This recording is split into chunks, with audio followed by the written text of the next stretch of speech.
Mamatay, ang pangalawang dahilan ng kamatayan ng mga kabataan from 15 to 29 years old. At sa Pilipinas, kumusta naman ang depression? Lingid sa alam ng marami sa atin, sa kabila ng maraming ngiti at mga festivals, the Philippines has the highest incidence of depression in Southeast Asia. At least 4.5 million Filipinos are considered to be depressed. And as many as 7 Filipinos commit suicide every day.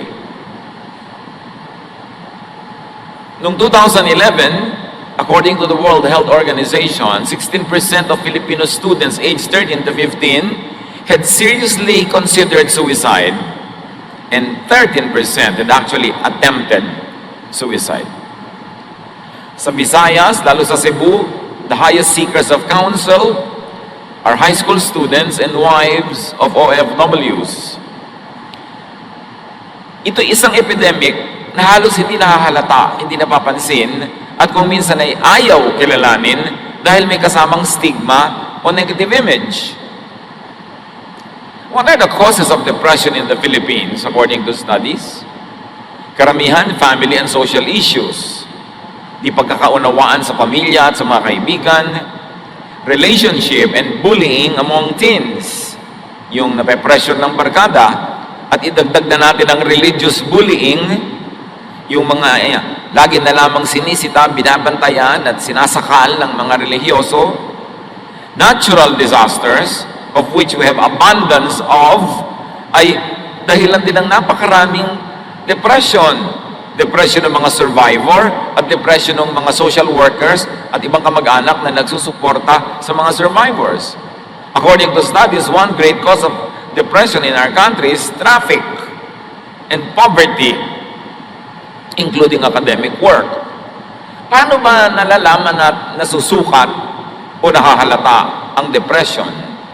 What are the signs and symptoms of depression na dapat nating matyagan? Marami at iisa-isahin natin ang ilan doon. Subalit hindi naman kung meron ka nito ay depressed ka na, pero kung meron, ito ay isang sign ng posibleng depression, lalo't hindi naagapan. Lack of energy, loss of appetite, even constipation. No interest in work or other favorite activities. Poor or too much sleep, or too much appetite or too little of it. Weight loss or weight gain, na biglang-biglaan, extreme irritability, lagi mainitin ang ulo kahit maliliit na bagay, at hindi makayang pigilin ang galit. Anxiety and restlessness, laging balisa, laging may kinakatakutan, or fixation on the past. Ayaw nang limutin ang nakaraan, lalo ang mga maling nangyari, thoughts of death or suicide, even disabling fatigue, yung laging pagod na wala nang magawa ng may gana, difficulty concentrating or making decisions, unexplained aches and pains, mga sakit ng ganito at sakit ng gano'n na hindi makita ng doktor kung bakit. Madalas, ito ay resulta o sintoma ng mental illness called depression. How do we deal with depression? Kung minsan meron na palang gusto magpakamatay sa ating pamilya, sa ating mga kaibigan, kapitbahay, o hindi man nagpapakamatay ay parang wala nang kabuhay-buhay, paano nga ba susugpuin, bubunutin ang ugat ng depression? First of all, understand the depression by describing it clearly. Unawain ang lungkot na ito sa pamamagitan ng malinaw na pagsasalarawan in vivid detail to a trusted person perhaps, or even just to yourself. 1 Kings 19:10. He answered, Lord God all-powerful, I've always done my best to obey you, but your people have broken their solemn promise to you. They have torn down your altars and killed all your prophets except me, and now they are trying to kill me. Ang nagsasalita si Elijah. Matapos niyang gapiin ng mga propeta ni Baal, ng Diyos-Diyosan ng bansa, Siya ay pinagbantaan ni Queen Jezebel na papatayin din. At hindi siya tinantanan ng paghabol dahil alaga ni Queen Jezebel yung mga priest niya. So Elijah fled, and this passage reveals what he feels in this point in time. He was very depressed. In fact, this prophet of God wanted to die. Elijah is very depressed, and he articulates his emotional struggle in a conversation with Yahweh. At ang kanyang cause ng kanyang depression, nag-iisa na lang daw siyang matuwid na naninindigan, namatay na daw lahat ng kanyang mga kasamahan, at ngayon siya ay laging hinahabol ng reyna at gusto siyang patayin, at ang mga tao daw ay tumalikod na sa Diyos at sumama na sa mga Diyos-Diyosan. Yun ang dahilan ng kanyang depression. At least alam niya, sinasalarawan niya, kaya madali nang malutas. Kailangan alam mo kung bakit ka depressed. Hindi lang yung malabong alam, kundi malinaw na alam. Jeremiah 12:1-4. Whenever I complain to you, Lord, you're always fair. But now I have questions about your justice. Why is life easy for sinners? Why are they successful? You plant them like trees and you let them prosper and produce fruit. Yet even when they praise you, they don't mean it.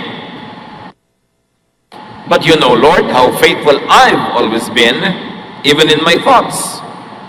So drag your enemies, drag my enemies away and butcher them like sheep. How long will the ground be dry and the pasture lands parched? The birds and animals are dead and gone. And all of this happened because the people are so sinful. They even brag, God can't even see the sins we commit. Ito, depressed na depressed din ang propetang ito. Alam nyo ba na marami sa mga religious leaders ay depressed sa bigat ng mga dinadala, sa mga nadidinig ng mga suliranin, sa mga nilulutas ng mga suliranin ng mga tao, pinamimigitnaan ng mga hidwaan, sa dami ng mga gulo ng mga anak ng Diyos, sa mga mananampalataya, sa dami ng mga umuusig at nagbabatikos. Marami, in fact, according to studies, kahit sa Pilipinas, maraming religious leaders are seeing psychiatrists. Kasi mabigat ang dala. Itong si Jeremiah was depressed, and he expresses the cause of his depression. Kaya pala siya labis-labis na nalulungkot at nade-depress. Bakit daw yung masasama ang umaasenso? Bakit daw yung masasama ang sa sarap ng buhay? At yung mga makadiyos tulad niya, ang siyang nahihirapan. At ito ay idinaing niya, sinabi niya ng walang kagatol-gatol kay Yahweh. So alam niya kung bakit siya depressed. At sinasabi niya yon. Knowing the enemy is important in overcoming it. Knowing what depresses you is important. Kung meron sa atin, naway wala. But according to statistics, meron dapat. Kung meron sa ating nade-depress, unawaing mabuti kung bakit. Alamin ang dahilan. Sabihin mo sa malinaw na salita, kahit sa sarili mo lang manalamin ka, nalulungkot ako, nade-depress ako kasi ganito, ganon. At kahit na yung dahilan mo ay walang kwenta sa tingin ng iba, may kwenta yun sa'yo, kaya ka nga nade-depress. Katulad dito, ito si Jeremiah, ang mismong ikinaka-depress niya, sabi sa Diyos, nasa na inyong katarungan? Bakit ganon? Yung mabubuti ang nagdurusa, yung mga masasama, sila itong nagpapasasa sa saya sa buhay. Hindi siya nahiya sa Diyos na aminin na nade-depress siya doon at tinatanong niya sa Diyos yung ganong tanong. Hindi siya nahiya at tinanong niya talaga. Kahit naman hindi mo itanong, alam naman ng Diyos na tanong mo yun bakit itatago mo pa? Kaya mahalaga, inilalabas. Understand the depression by describing it clearly. Then identify the causes of depression. Una, inuunawa mo kung ano ito, at pagkatapos, ano ang pinagmumulan. Depression is not only something people have, but also something people do. Na ang ating mga depression at lungkot kadalasan ay bunga ng ating mga ginagawa, ng ating mga gawi, ng ating mga nakasanayan, mga habits, and they could cause depression. Depression is an active experience. And what are the sources of depression? physiological or physical sources. Yung ating katawan, blood chemistry, mental condition, yung sitwasyon ng ating buong pangangatawan, pagkabusog o pagkagutom, pagkapagod o sobrang pahinga, o ang sobrang pag-iisip na nagpapalit ng hugis ng ating utak, lahat yan ay maaaring maging magbunga ng depression. Job 19:17-21, another very depressed man of God. My breath disgusts my wife. Everyone in my family turns away. Young children can't stand me, and when I come near, they make fun. My best friends and loved ones have turned from me. I am skin and bones, just barely alive. My friends, I beg you for pity. Alam natin na kasaysayan ni Job, dumaan sa pagsubok, naghirap, nagkasakit, nagbutot balat, nabalot ng galis, itinakwil ng kanyang mga kaibigan, mga kamag-anak, ng mga kakilala. Yun ang dahilan ng kanyang depression. At ito ay merong physical reason. May mga tao na de-depress pag nananalamin. Hindi nila gusto ang kanila nakikita. Merong nade-depress sa mga nangyayari sa kanilang katawan. Pagka may umiidad ang mga tao, kuminsan nade-depress din dahil bakit umihina na yung katawan nila, nakakaramdam ng ganito at ganyan, nakakakosya ng description. So, itong ginawa na pagdi-describe na ito ni Job was very helpful in analyzing his situation. It described the physical condition of Job, which drove him into depression. Kaya dapat nag-iingat-ingat tayo sa pagsasalita. Kumisan may babaeng o lalaking hirap na papala sa pagpapapayat. Tapos pag nakita mo pa, sabi mo, hoy taba, alika nga dito. Tatawagin mo pang gano'n, na-depress tuloy. Mamaya, nagbigti na. Dahil lang sa katabilan mo at hindi kataklesahan ng iyong bibig. May mga sinasabi tayo kumisan na nakaka-depress sa tao. Hirap na yung isang ina na kachuchutor ng anak niya para maging honor student. Tapos sabi mo, hoy, bakit 3 taon ka na sa grade 1? Manahimik ka na lang kung naobserbahan mo yung ganang mga bagay. Kasi ang salita natin ay nakakapagpalala ng matinding kalungkutan at paghihinagpis ng ating kapwa. Pag-iingatan natin yan. Another source of depression, aside from the body, is emotional or mental sources, like guilt. Kaya maraming relihiyoso, depressed, kasi walang ginawa yung religion, kundi sila ipagiltihin. Or misplaced shame. Hiyang-hiya sa mga bagay na hindi naman nakakahiya. Pero hiyang-hiya. Or fears and suppressed feelings. Marami kasi, nag-exercise sila ng social control over domineering parents, sobrang mahihigpit ng mga magulang at mapagkontrol halimbawa ng mga anak, sobrang mahihigpit at mapaghusgang mga religious groups. Pag napasali ka sa mga ganito, nasusuppress yung feeling mo. Gusto mo magsaya, hindi ka makapagsaya. Gusto mo magbihis ng ganito, hindi mo maisuot. Sikil na sikil ka. Pagka yan nagpatuloy at naipon ang naipon, nagiging depression. Legalistic and dogmatic religiosity could cause grave negative emotions. Mas marami nagsusuicide na relihiyoso kaysa yung mga tao hindi relihiyoso. Kasi sikil na sikil. Akala nila galit ang Diyos sa sumasaya, ayaw ng Diyos na natutuwa ka sa buhay, kaya lagi nilang inililihim, itinatago ang tunay nilang nadarama, ang nangyayari na de-depress.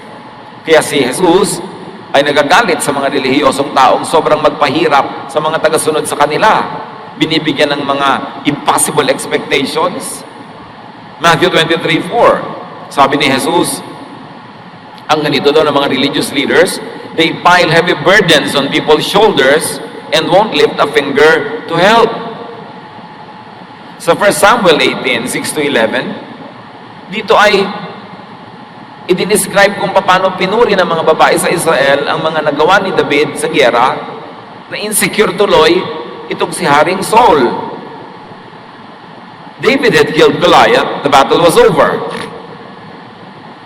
As the enemy went along, women came out of each Israelite town to welcome King Saul.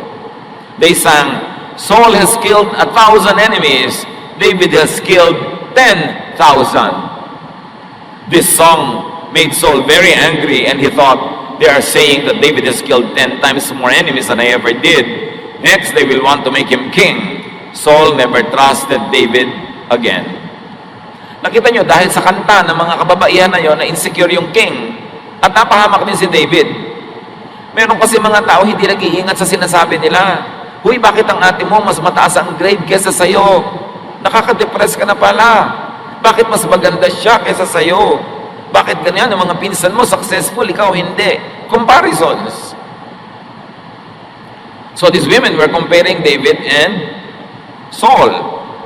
Verse 10, the next day the Lord let an evil spirit take control of Saul, and he began acting like a crazy man inside the house. David came to play the harp for Saul as usual, but this time Saul had a spear in his hand. Saul thought, I'll pin David to the wall. He threw the spear at David twice, but David dodged and got away both times. So mayroon daw masamang espiritu na pumasok dito kay Saul, kaya sinikap niyang sibatin itong si David 2 ulit. Hindi lang nga siya nagtagumpay, pero kung nagtagumpay siya, napatay niya. Note that the evil spirit here could refer to ancient way of describing depression. Wala kasing salita yung mga ancient people ng salitang depression. So sa kanila, pagka yung nade-depress yung tao, gumagawa ng mga bagay na ngayon ay alam natin ginagawa ng depressed people, sinasabi nila, may masamang espiritu. Hindi laging literal lang masamang espiritu. Kulang lang sila ng kaalaman sa siyensya para i-describe clinically yung nangyayari. Kasi para naman talagang tinitirhan ng demonyo, yung grabe ang depression.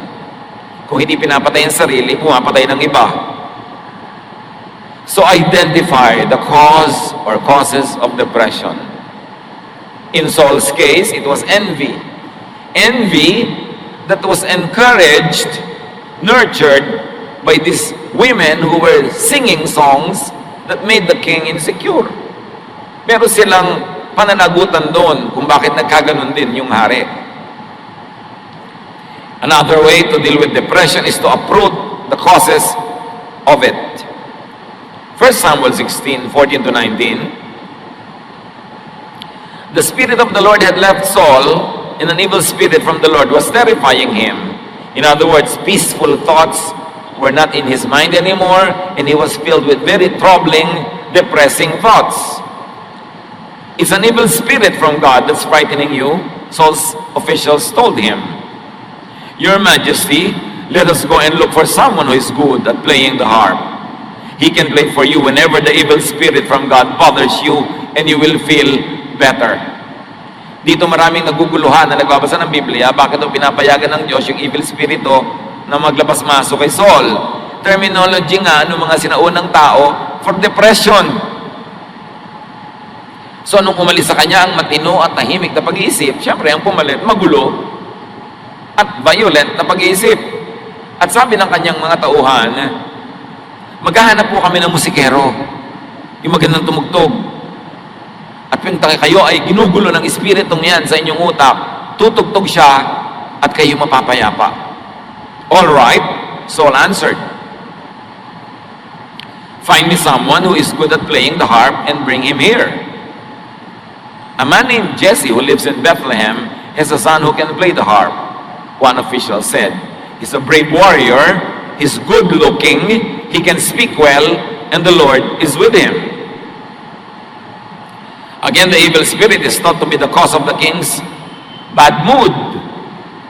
The evil spirit could actually be depression. All the signs, the clinical signs are there. And the ancients thought that playing musical instruments, seeing beauty, and hearing good speech could drive away evil spirit. This demonstrates the attempt to deal with the cause of the depression. So na-identify nung mga tao ang cause of the depression. Sabi nila, evil spirit yan. Tugtugan para umalis. Pero ang totoo, of course, they were trying to uproot the cause of the depression. But they were really applying what modern day practice would call therapy. Music therapy, aromatherapy, arts therapy. Kasi sabi si David daw, good looking, magandang tingnan, maganda ang tinig, maganda magsalita. In other words, soothing to the senses. Na ngayon, pinapractice even in psychiatry, therapy. Pag stress ka, pupunta ka sa isang spa, may aromatherapy, merong touch therapy, sari-saring therapies. So talagang depression yung kanilang nilulutas. Modify and improve your lifestyle if you see symptoms and signs of this. Eliminate or minimize lifestyle problems.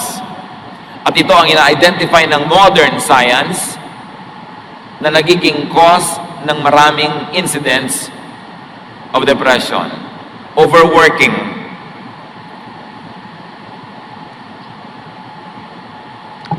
Yang walang tigil na pagtatrabaho, nakaka-depress. Hindi mo na alam, depressed ka na pala. Kaya inutos ng Diyos, kailangan may pahinga bawat linggo. Huwag kang magmimintis ng pahinga. Pag nasobrahan ka ng pagod, pwede ka ma-depress. Lack of exercise. Yung laging ayaw kumilos, laging tinatamad, laging nakatihaya, nakataob, nakatagilid, nakatiwarik. Pwede yan mga kandidatang ma-depress. Kasi dapat ikinikilos mo ang iyong katawan para mag-circulate ang iyong dugo. Procrastination.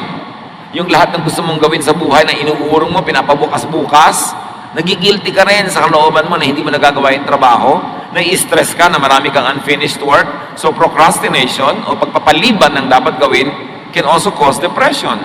Imbalance spirituality. Yung puro langit ang iniisip nandito pa sa lupa, hindi na nakatungtong sa lupa, sa ulap na nandun yung utak. Imbalanced. And unresolved stressors like separation from loved ones, isolation due to rejection, repression or suppression of inner feelings, guilt, fear, lahat ng yan, mga sakit ng utak.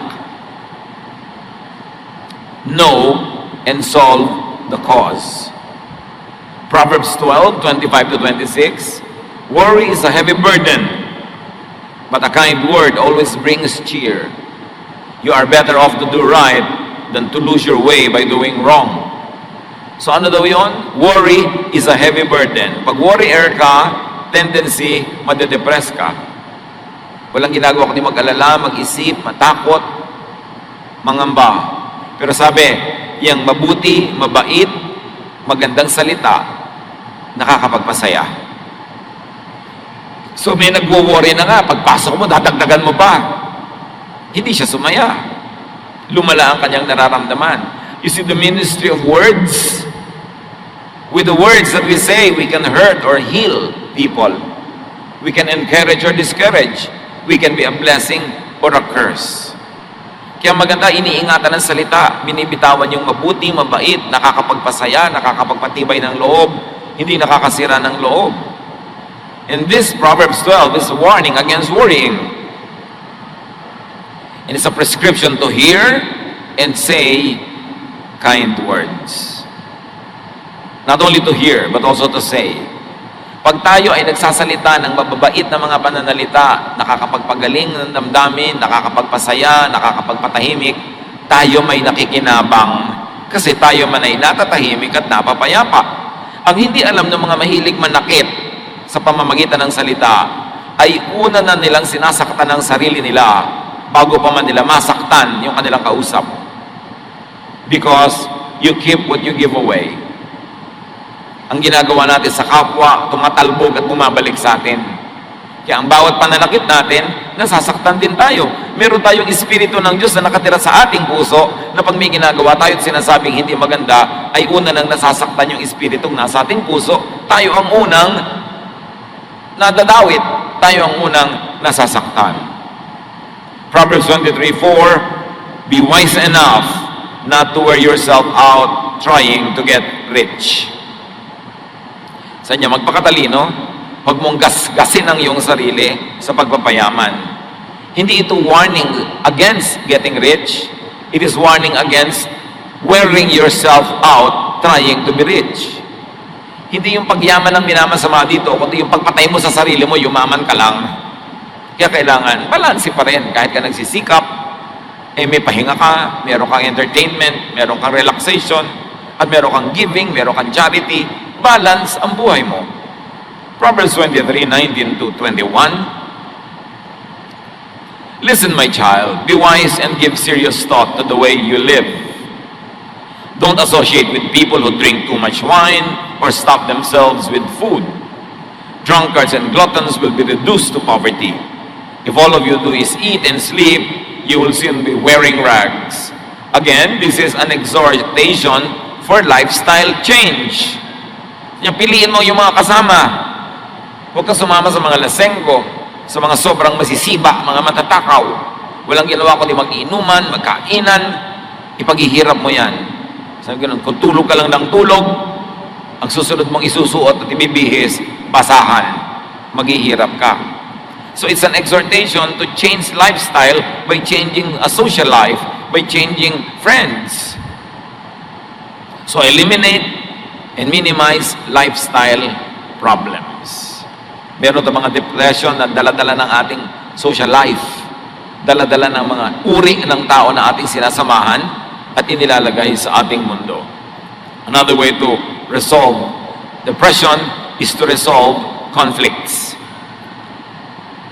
Deal with troubled relationships.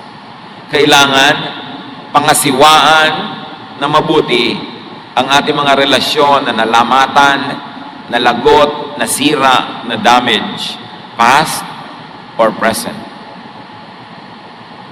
Bawat mahal natin sa buhay, bawat nagmamahal sa atin, bawat bahagi ng ating buhay na nalalayo, nagkakasiraan tayo, may epekto sa ating emosyon, kahit aminin natin yon o hindi.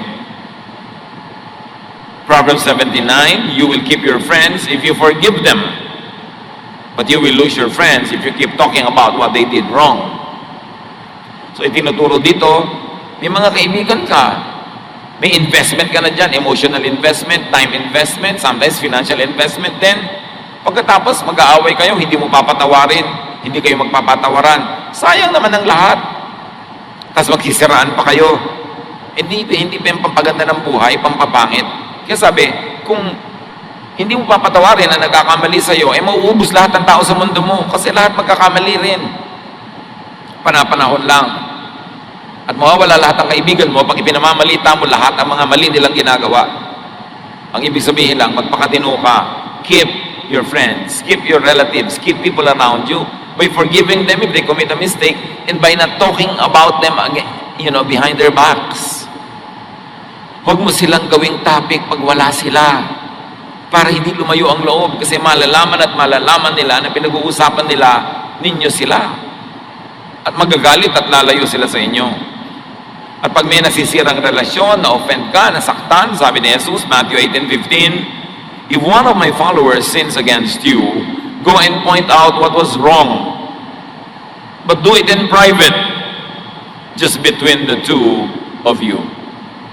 So sabi ko nun, pag kami nagkamali sa'yo, kausapin mo ng pribado, sarilinan, kayong dalawa lang, para makapagpaliwanag siya, maintindihan mo. Kung mali siya, makahingi siya ng tawad. At kung nagkamali ka ng akala na may ginawa siyang mali, malaman mo rin mali ka. Sabi, pero huwag ka na magsangkot na ibang tao. Dadami lang ang magpapadagdag sa gulo. Kayo na lang dalawa ang mag-usap.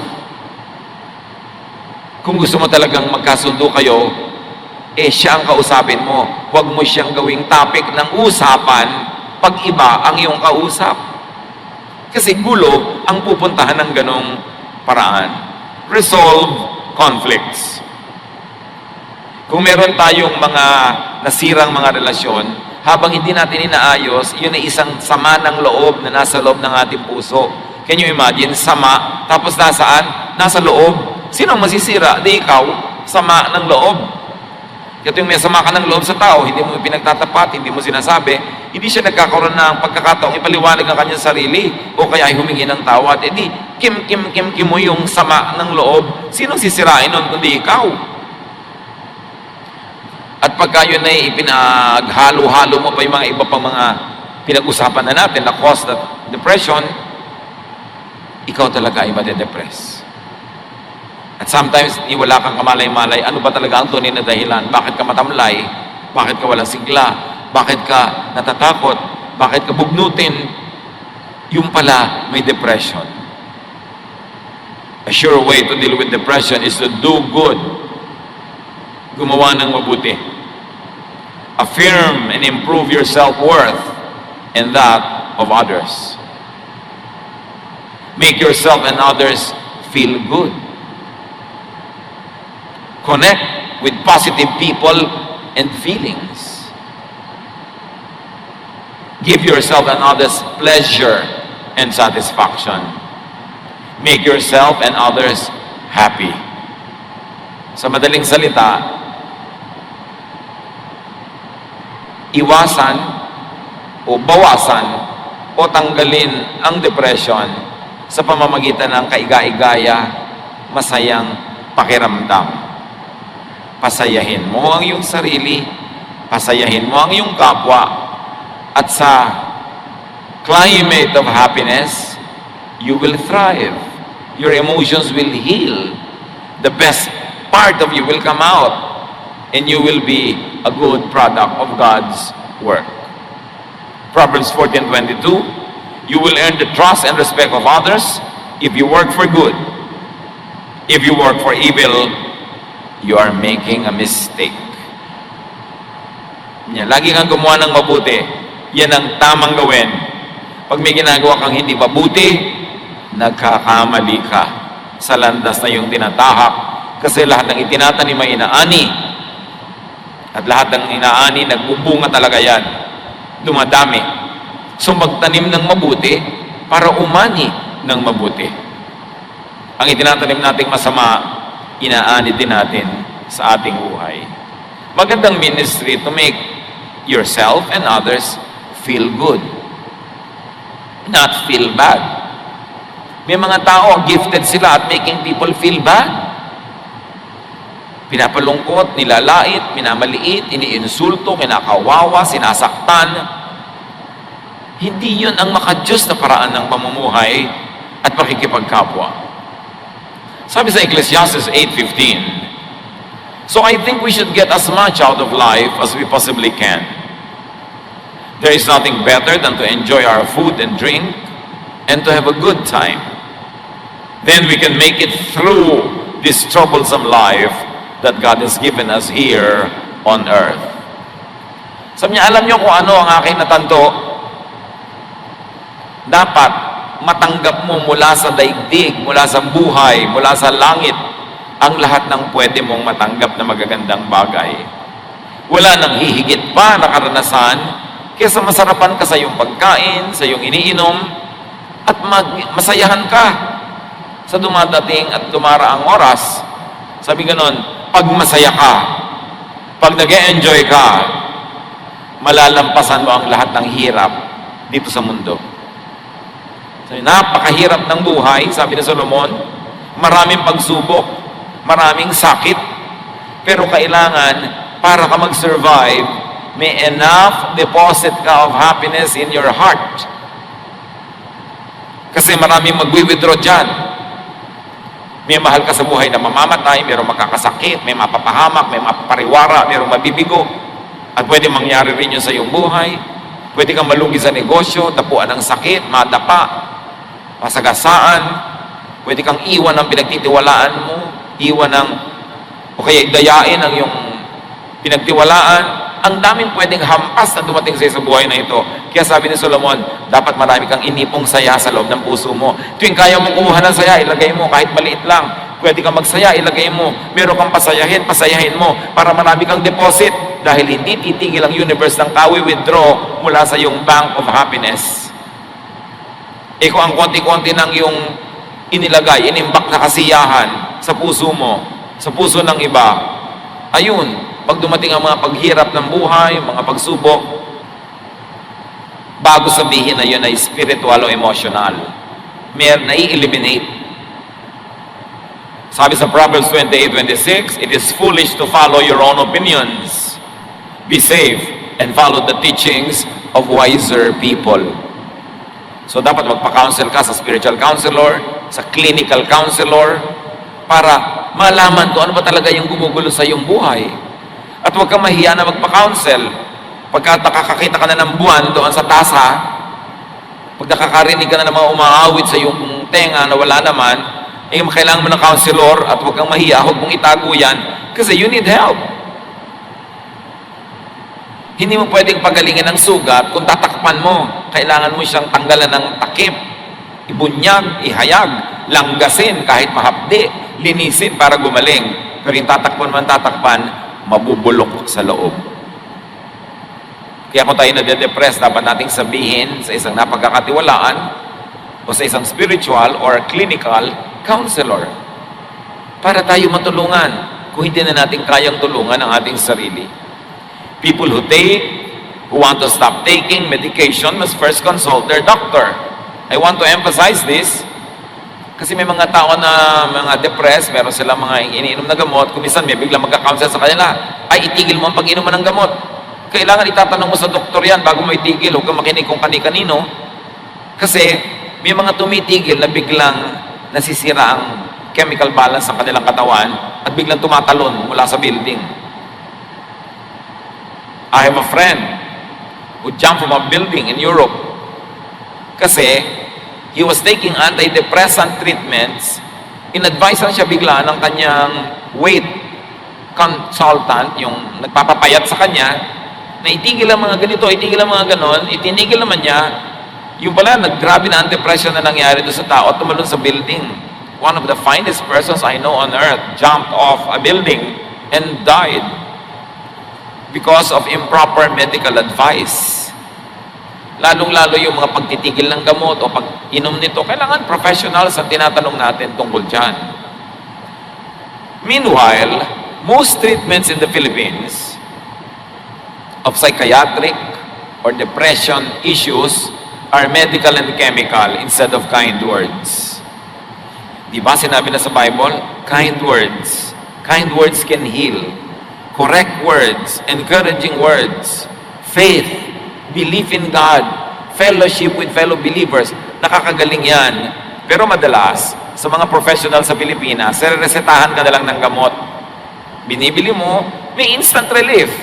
Meron ka talaga napapala agad, pero ang tunay na nagtatagal ay yung kind words. Yung pagbuo muli ng kalooban na nasira, na nabasag, na nahati, na nawasak. Kasi temporary lang yung relief na nanggagaling sa chemicals o mga gamot. Napakadali naman, uminom ka nito para ka makatulog, para hindi nakita problema. Pero yun lang ba talaga ang paggagamot, lalong-lalo sa mga may sakit sa pag-iisip? What are the ways to overcome depression? One, of course, is biologically based intervention. Yung pinag-uusapan natin, paggagamot, medicine. This involves prescription of antidepressant drugs. May instant relief under proper medical advice. But another way is the interpersonally based intervention, which was the ministry of Jesus. Hindi lang binabago ang chemistry ng iyong blood through medicine o food, binabago ang takbo ng iyong isip, which is actually more important and more powerful. Listen and talk to change negative ways of thinking.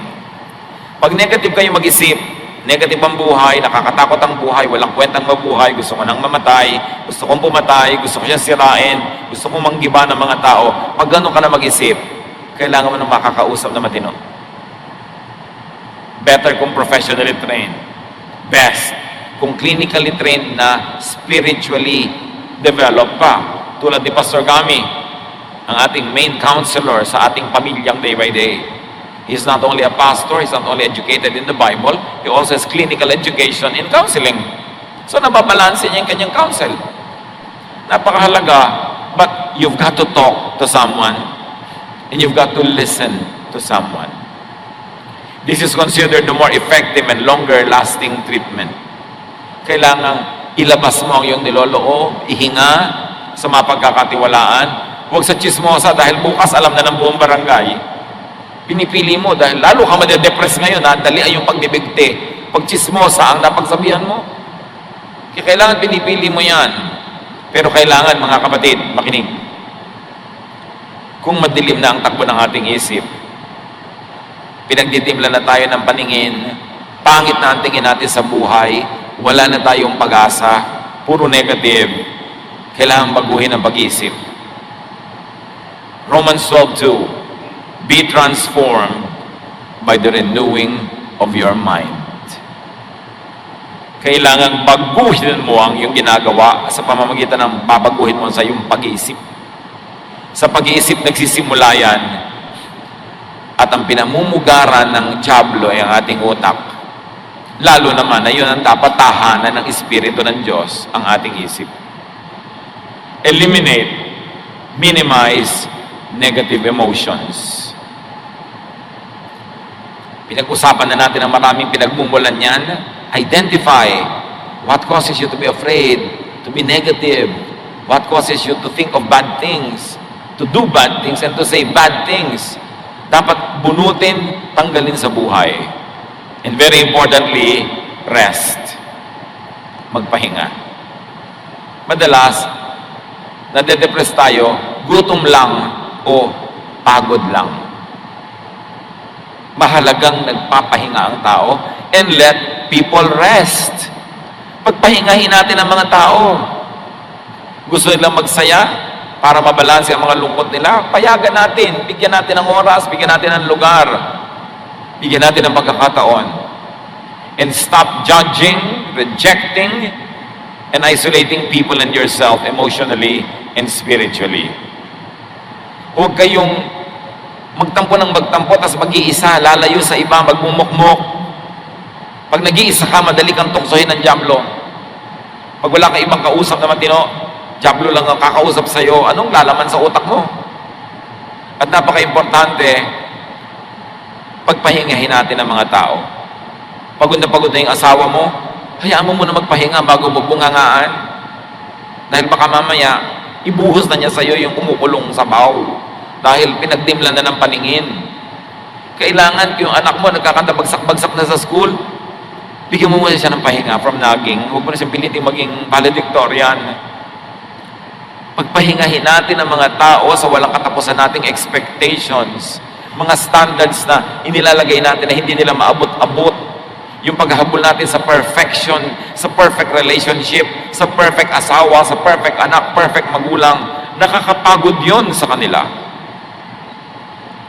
Kuminsan tayo ang nagtutulak sa mga tao para sila mabaliw, para masiraan ng bait. Kailangan ang binibigay natin sa tao, lalo sa mga mahal natin sa buhay, pahinga, hindi stress. Natural, nagbibigay tayo ng stress sa isa't isa. Ganun naman talaga ang tunay na relasyon. Pero, konti lang. Huwag niyong sobrahan.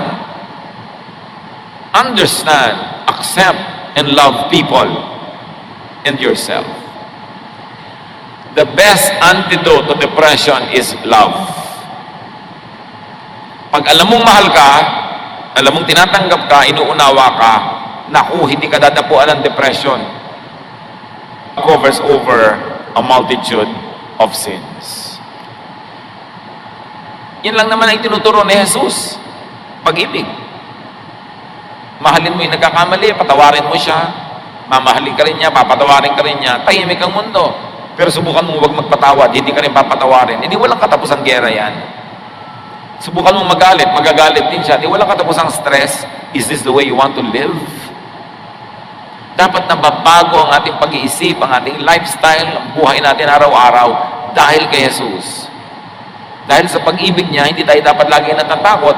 At ang mga anak natin hindi natatakot na i-reject natin dahil alam nilang mahal natin sila. Ang mga kapamilya natin hindi natatakot na itatakwil natin dahil alam nilang kahit anong mangyari, mahal natin sila. 1 John 4:18, there is no fear in love. But perfect love drives out fear because fear has to do with punishment. The one who fears is not made perfect in love. Pagka daw may takot, nabubuhay sa takot, na-stress, nade-depress, nagkulang ang mga tao sa paligid niya ng pagmamahal, ng pag-unawa, ng pag-abot sa kanya. Dahil kung siya, ay nananalig at alam niyang mahal siya, hindi siya matatakot. At yan ang lagi sinasabi ni Jesus, do not fear. Do not fear. Why? Because I love you. Because God loves you. So why will you be afraid? Huwag nating gawing ministry na manakot at magparusa. Mga kapatid, listen, magparusa. Marami sa atin mahilig magparusa. Hindi mo ibinigay ang gusto ko, paparusahan kita. Hindi kita kakausapin. Hindi ako sasagot pag nagtatanong ka. Hindi nasunod ang gusto ko, paparusahan kita. Hindi kita babatiin sa birthday mo. Tanggalin natin mga kapatid yung hilig magparusa. Kung meron mang dapat magparusa at may karapatan, Diyos lamang. Pero nagmamahal nga siya, hindi nga siya nagpaparusa, nagpapatawad nga. Tapos tayo pa ang magpaparusa. Sino ang sa ngayon ay pinarurusahan nyo? Maaari nagkamali sa inyo, isang masungit na tiyan nung araw, ngayon matanda na, pinaparusahan nyo ngayon, hindi nyo pinapansin. Mahilig tayo magparusa. Sabi ni Lord, vengeance is mine, I will repay. Huwag tayong mahilig magparusa kasi pag may pinaparusahan tayo, nagdurusa din tayo, di man natin aminin. Whenever we cause heartache in someone's life, we are hurt as well.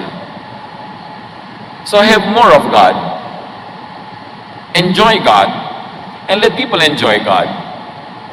Psalm 42 says, as a deer gets thirsty for streams of water, I truly am thirsty for you, my God. In my heart, I am thirsty for you, the living God. Sabi nung kanta, as the deer panted for the water, habang yung usa ay tumatakbo ng habol-habol ang hininga, sabik na sabik, makainom, pants for water, so my soul longs after you. Kung ang ating hahanapin ay Diyos, sa Kanya natin hahanapin ang ating ligaya, ang ating saya, ang ating kapayapaan, at Diyos ang ipapakilala din natin sa kapwa, at pagiging maka-Diyos ang paraan ng ating pakikipagkapwa, mawawala o mababawasan ng sobra-sobra yung depression na yan. So overcome depression with positive emotions, with loving attention and embrace, with the real personal ministry of Jesus. God does not want you depressed. God wants you to be happy. Dear Lord, siyasatin niyo po ang aming puso. Kayo na nakakakilala sa amin. Kayo na dakilang manggagamot. Nawa sa maiksing panahon na ito ay naliwanagan kami sa very real and very dangerous issue of depression in our midst. Tingnan niyo po kami kung kami ay may depression. Kilalanin namin ito, ipagtapat, sabihin sa inyo at sa mga may kakayanan na tulungan kami. At ang aming sarili, ituwid din namin, Panginoon. Bunutin namin ang mga negative thoughts and negative feelings na nagbubunga ng negative actions, na sa kapwa ay nagbubunga naman ng negative reactions, at nagiging chain reaction ito ng paggawa ng masama sa kapwa. Papagliwanagan niyo ang aming isip at palayain kami sa depression na tinatawag ng mga tao sa unang panahon ng masamang espiritu, dahil halos gawa talaga ng masamang espiritu ang nagiging bunga sa amin. Kung meron sa aming kalagitnaan, Panginoon, na may mga depression, malalalim na mga lungkot, feelings of despair, kawalan ng pag-asa, hipuin niyo po ang aming mga puso. Punuan niyo ito ng pag-ibig ng iyong anak na si Jesus at pagalingin ang mga sugat ng aming damdamin. I like to pray for those who have any form of depression. Meron tayong mga lungkot na malalim, matagal, at nagpapahirap sa ating kalooban, nagpapasikip sa ating dibdib,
bigay ng mga takot.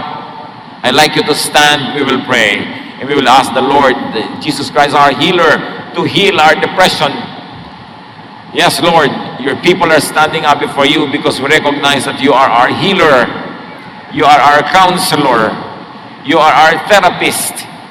At nais naming unahin ay ilapit sa inyo ang tunay na nilalaman na aming puso, ang tunay naming niloloob sa mga depression, mga lungkot, mga fears, feeling of hopelessness, feeling of tiredness, emotionally and spiritually. Narito, Panginoon, yung mga anak. Sino pang nais